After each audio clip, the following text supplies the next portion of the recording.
qardaşım, Allah canı sağ eləsin. Dediyim kimi də motivatorun ilk sıfırını biz başlamışıq da. Bilirsən inşallah ki. Və orada siz elə bir şey və arzularımızı dedik ki, motivator həqiqətən böyüyəcək. Çünki niyə o söz dedim? Mən tanıyırdım. Hansı niyyətlə yanaşır, hansı ürəyi yiyəsidir. Mən inanıram ki, ən güclü kanal deyim, veriliş deyim.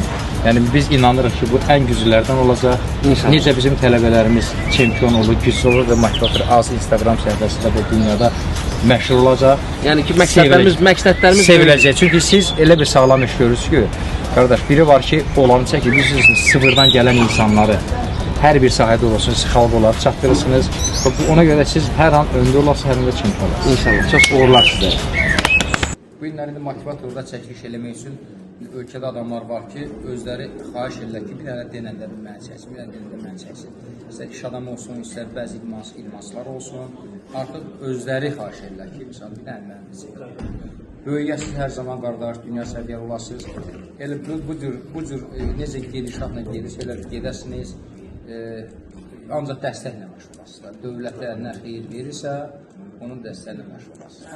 Allah canı sağ eləsin. Hər bizi salamlayıram. Rüfət bəy, çox sağ ol. İlk növbədə sizi təbrik edirəm motivatoru. Bugün 5 yaşınız tamam olur. Hər zaman sizə uğurlar arzu edirəm.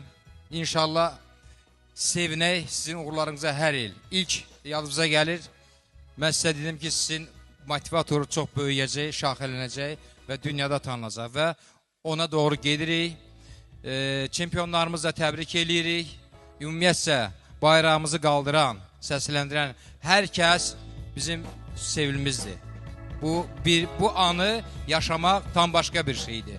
Dünyada ən şərəfli iş mənim üçün odur. Himn səsləndirmək, bayraq dalğalandırmaq.